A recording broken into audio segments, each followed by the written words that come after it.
तो मित्रों, इस चीज को धारण करने का सबसे बड़ा और पहला नियम आपको हम बता रहे हैं कि इस चीज के बारे में आपको किसी को भूलकर भी यह नहीं बताना है, फिर चाहे आपका परिवार का भी सदस्य क्यों ना हो, आपकी पत्नी, आपका भाई या आपका कोई नाते रिश्तेदार या दोस्त हो।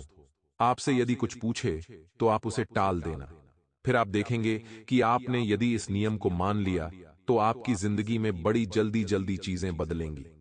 आप खुद भी हैरान हो जाएंगे कि आपकी जो भी इच्छा होती है, वह इतनी जल्दी कैसे पूरी हो रही है। जी हां मित्रों, इस एक चीज के चमत्कार इतनी तेजी से होंगे कि आपको आश्चर्य में डाल देंगे। और आपको बताते हैं कि कौन सी है वह एक चीज जो आपके घर का रक्षा कवच है और आपको अपने गले में धारण करना है। फिर आपकी किस्मत हीरे से भी ज्यादा तेज चमकने लगेगी। मित्रों, ध्यान से समझिए, हमारे हिंदू धर्म में कुछ भी असंभव नहीं है। आपने बचपन से यह घटना सुनी होंगी कि कैसे हनुमान जी पूरे के पूरे समंदर को लांघकर सीता माता के पास प्रभु श्री राम का संदेश लेकर पहुंचे थे। और पूंछ में जब उनके आग लगा दी गई तो उसी पूंछ की आग से उन्होंने कैसे पूरी की पूरी सोने की लंका को जलाकर राख कर दिया। क्या यह विश्वास करने जैसी बातें हैं? नहीं। लेकिन दैवीय शक्तियां जब प्रबल होती हैं तो कुछ भी नामुमकिन नहीं होता है। हमारे हिंदू धर्म में यही तो बहुत बड़ी खूबी है कि यहाँ छोटे से भक्त प्रहलाद को बचाने के लिए स्वयं भगवान श्री हरि विष्णु नरसिंह अवतार में खंभे से प्रकट होकर निकल आते हैं, और छोटे से ही भक्त ध्रुव को दर्शन देने के लिए स्वयं भगवान श्री हरि विष्णु बैकुंठ धाम से चले आते हैं। हमारे हिंदू धर्म में सुदामा के 3 मुट्ठी चावलों के बदले भगवान श्री कृष्ण उन्हें तीनों लोकों का स्वामी बना देते हैं। ये सारी खूबसूरत और विचित्र बातें हमारे हिंदू धर्म में इसलिए बताई जाती हैं क्योंकि यहाँ ना केवल भगवान के बारे में बताया जाता है कि वे कितने दयालु हैं और कितने शक्तिशाली हैं, बल्कि यह भी बताया जाता है कि वे कैसे प्रसन्न होते हैं, कैसे भक्तों से बिना किसी भेदभाव के मिलते हैं और उसकी हर मनोकामना पूरी कर देते हैं। फिर चाहे वह भक्त कोई स्त्री है, पुरुष है, बच्चा है या बूढ़ा है, कोई फर्क नहीं पड़ता है। फर्क पड़ता है तो केवल भक्ति के भाव से। मित्रों, यकीन मानिए, दुनिया का चाहे कोई भी धर्म हो, कोई भी मजहब हो, हमारे इस सनातन हिंदू धर्म के आगे सब फीके हैं। और हमारे हिंदू धर्म में बहुत सारी बातें हमारे शास्त्रों में ऐसी मिलती हैं, ऐसे गुप्त उपाय और बेहद ही शक्तिशाली बातें मिलती हैं जिनका यदि ज्ञान किसी इंसान को हो जाए और उनके प्रयोग के तरीके इंसान सीख ले तो वह रातों रात करोड़पति बन सकता है, अपनी हर एक इच्छा, हर मनोकामना को पूरी कर सकता है। तो आज के इस खास वीडियो में हम आपको शास्त्रों से ली गई उसी विशेष जानकारी के बारे में बताएंगे, उसी चीज के बारे में बताएंगे जो आपकी किस्मत को पूरी तरह से बदल कर रख देने की शक्ति रखती है। हम जानते हैं कि आप लोग बहुत मेहनत करते हैं, सच्चे मन से अपने कार्य को करते हैं, पूरी इंसानियत और दया का भाव भी अपने मन में रखते हैं, और इतनी मेहनत के बाद आप एक एक पाई को बचाकर अपने जीवन में खुशियां हासिल करने की कोशिश करते हैं। लेकिन इतनी मेहनत का भी कोई फायदा नहीं होता, क्योंकि एक बार कोई ना कोई ऐसा खर्चा आ जाता है कि आपकी बचाई हुई जमा पूंजी सारा पैसा निकल जाता है। कभी कभी तो आप कर्जे में भी आ जाते हैं। पूरा माह मेहनत करके कमाते हैं और अंत में जाकर जब हिसाब देखते हैं तो कुछ भी बचता नहीं है। आप जहां के तहां यानी कि जीरो के जीरो ही रहते हैं। लाख कोशिशों के बाद भी आप पैसा ना तो बचा पा रहे हैं और ना ही अपनी आमदनी को बढ़ा पा रहे हैं। और ऐसा क्यों होता है मित्रों? क्या आप इसके बारे में जानते हैं? ध्यान से सुनिए। पैसा कितना आप कमाते हैं, कितना आप खर्च करते हैं, या फिर पैसा कमाने के लिए आप कितनी मेहनत करते हैं, इन सब बातों से कोई भी फर्क नहीं पड़ता है। यदि आप माता लक्ष्मी की शुद्ध सकारात्मक ऊर्जा को अपनी ओर आकर्षित करने में नाकामयाब रहते हैं तो आप चाहे कुछ भी कर लें, धरती आसमान एक कर लें, एड़ी छोटी का जोर लगा ले, आप पैसा ना तो अपनी मां के अनुसार, जरूरत के अनुसार कमा पाएंगे, और जो कुछ भी थोड़ा बहुत आप कमा पाते हैं उसमें से एक फूटी कौड़ी भी आप बचा नहीं पाओगे। अब एक सबसे महत्वपूर्ण बात हम आपको बता दें कि आपके जीवन में जो भी समस्याएं हैं, यानी कि आपकी राशि के जो जातक हैं, इनके जीवन में जितनी भी समस्याएं हैं, उन सब समस्याओं के यदि केंद्र में जाएंगे तो एक ही कारण मिलेगा, और वह कारण है पैसे की कमी। घर में तनाव है, रिश्तों में क्लेश है, प्रेम समाप्त हो चुका है, झगड़े हो रहे हैं, मानसिक पीड़ा है, तनाव है, टेंशन में रहते हैं, रात को नींद भी नहीं आती है। इन सब का कारण कहीं ना कहीं पैसे की कमी ही है। तो अब ऐसे में यदि आपकी पैसे की कमी, पैसे की तंगी को दूर कर दिया जाए और आप जितना चाहे उतना पैसा कमा सकें, तो आपकी 99% समस्याएं समाप्त हो जाएंगी।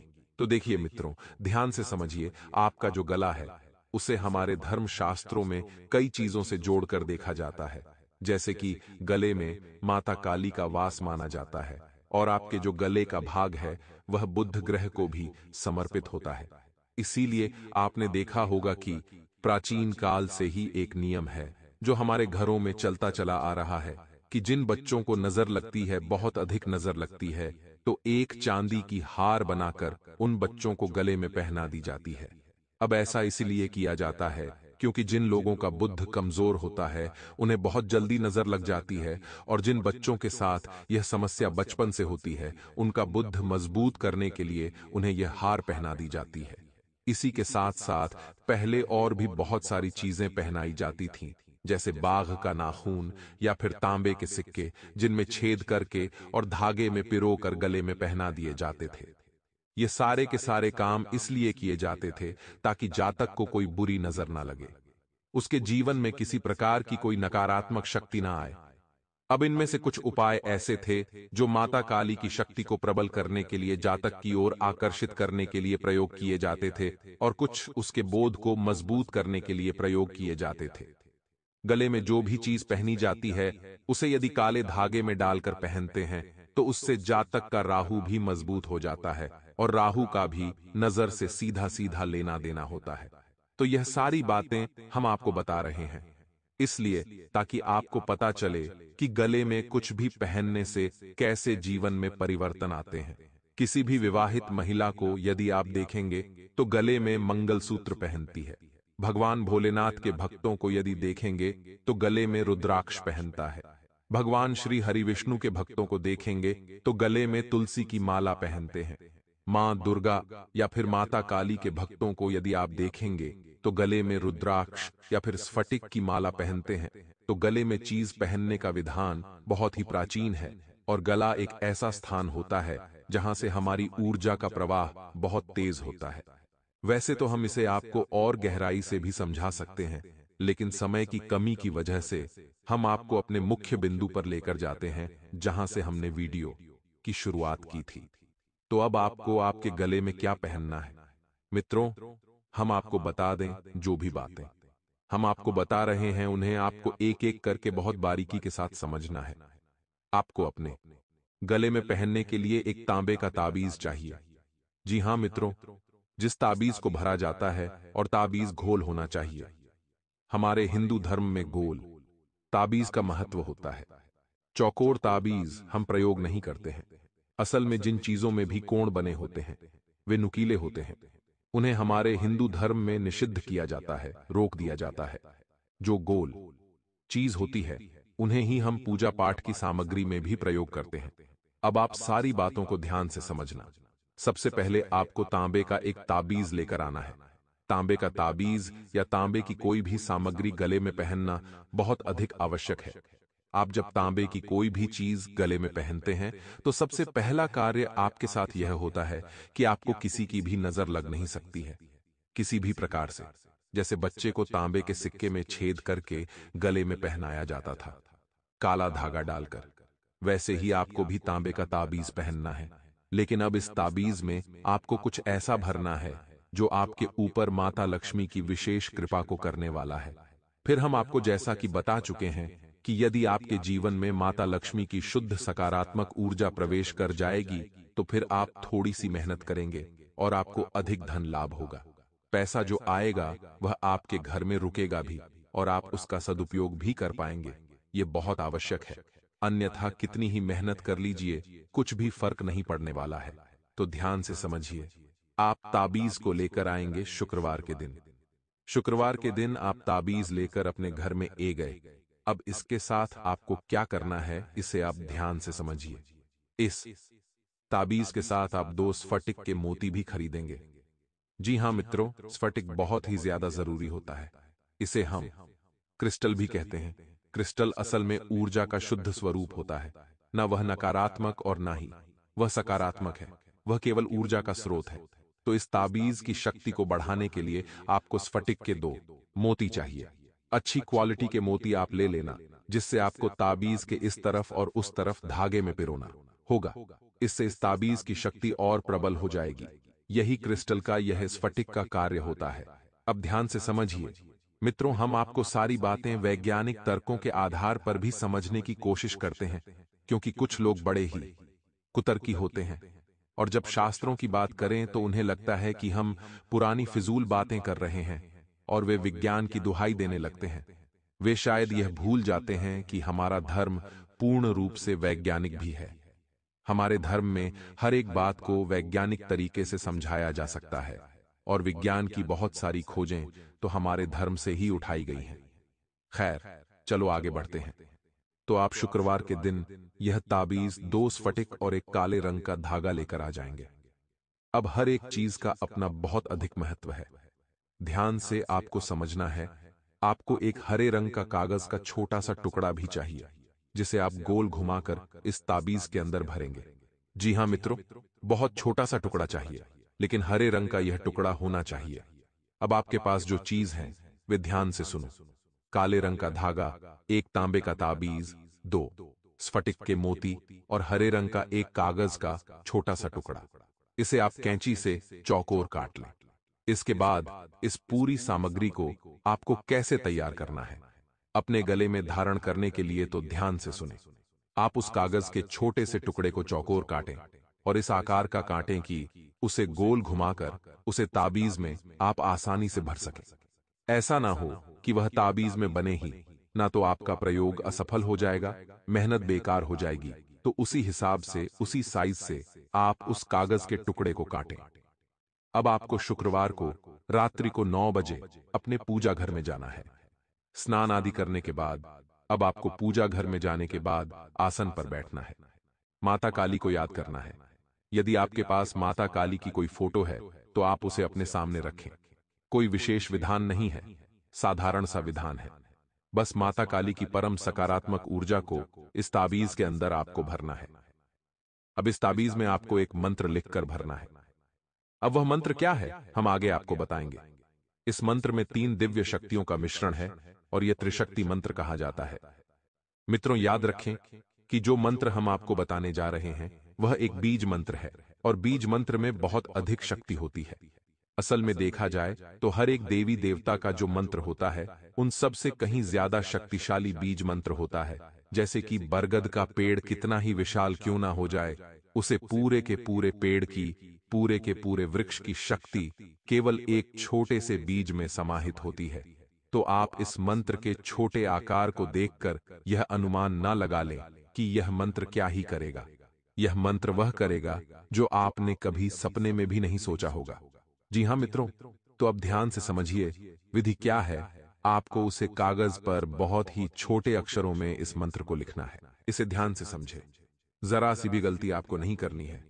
तो मंत्र कुछ इस प्रकार है, हम बोलकर भी आपको बता रहे हैं। एयूएम ह्रीं क्लीं श्रीं नमः। मंत्र एक बार फिर से ध्यान से समझिए। एयूएम ह्रीं क्लीं श्रीं नमः। अब इस मंत्र में 3 दिव्य शक्तियों का बीज स्वरूप समाहित है। पहला जो हमने हिम कहा है वह मां काली का बीज स्वरूप है। दूसरा जो हमने क्लीम कहा है वह मां काली का दिव्य स्वरूप है। इसी के साथ साथ जो हमने श्रीयों कहा है वह स्वयं माता लक्ष्मी है। तो जब 3 शक्तियां इस एक मंत्र में समाहित हो जाएंगी तो आपकी हर तरफ से रक्षा होगी, शत्रु नाश होगा, आपके सामने कोई खड़ा नहीं रह सकता है। लेकिन एक बात हम आपको बता दें कि इस ताबीज को आपको पूरे भाव के साथ, बिल्कुल बिना किसी शक के तैयार करना होगा। अब आपने जब कागज में इस मंत्र को लिख लिया, इस बात से कोई फर्क नहीं पड़ता कि आपने कितनी बार लिखा। वैसे विधान तो यह है कि आपको कम से कम इसे 3 बार लिखना चाहिए। ताबीज थोड़ा बड़ा लेना है। 3 बार कागज पर आप इसे लिखें, चाहे आगे पीछे कहीं पर भी लिख लें, कोई दिक्कत नहीं है। अब इस कागज को आपको फोल्ड करके उसे ताबीज में भर देना है और ताबीज को बंद कर देना है।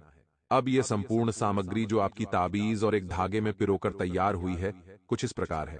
काले रंग के धागे में आपने स्फटिक के दोनों मोतियों के बीच में उस ताबीज को पिरो दिया है। अब आपको उसे पूरी रात माता काली के चरणों में रख छोड़ देना है। अब मित्रों, यहां पर हम एक बात और बता दें कि कुछ अधर्मी और मूर्ख लोग यह भी कह सकते हैं कि जब माता लक्ष्मी की शक्ति हमें चाहिए तो हम मां काली के चरणों में क्यों रखें। तो आपको हम बता दें कि दिव्य शक्तियों के जीवन में जरूरत के अनुसार हमने नाम अलग अलग दे रखे हैं, लेकिन अंत में उनका एकात्म स्वरूप है। सभी एक ही हैं। बस जरूरत के अनुसार, समय की मांग के अनुसार उनके स्वरूप अलग अलग होते हैं। जैसे प्रभु श्री राम, भगवान श्री कृष्ण और नारायण सब एक हैं। भोले बाबा, हनुमान जी सब एक हैं और मातृशक्ति भी सब एक है। संपूर्ण मातृशक्तियां, चाहे दुर्गा हो, चाहे काली हो, चाहे दुर्गा, चाहे चंद्रघंटा हो, चाहे कोई भी स्वरूप हो, सब एक हैं। सभी भैरवी के स्वरूप हैं। तो आप बिल्कुल भी इस भ्रम में ना रहें। हम जिस भी रूप में मां को पूजेंगे, माएं अपना आशीर्वाद अवश्य देंगी। तो आपको यह क्रिया पूरे भाव के साथ, पूरी भक्ति के साथ करना है। उसके बाद आपको रुद्राक्ष की एक माला के साथ इस मंत्र का एक माला जप करना है। जी हां मित्रों, मंत्र आपको याद कर लेना है। हम बार बार इस मंत्र को बोलकर नहीं बताएंगे, क्योंकि इतने शक्तिशाली मंत्रों को बार बार हर जगह उच्चारण नहीं किया जाता है, इससे हानि होती है। तो आप इस मंत्र को लिख लें और इसे याद कर लें। सरल है यह मंत्र, इसका आपको एक माला जाप करना है। आपकी जिंदगी की एक समस्या जड़ से समाप्त होने लगेगी और आप भी कहेंगे, गुरुजी ने हमें जो उपाय बताया, हमारे घर के लिए जो रक्षा कवच निर्धारित किया, उसने हमारी जिंदगी बदल कर रख दी।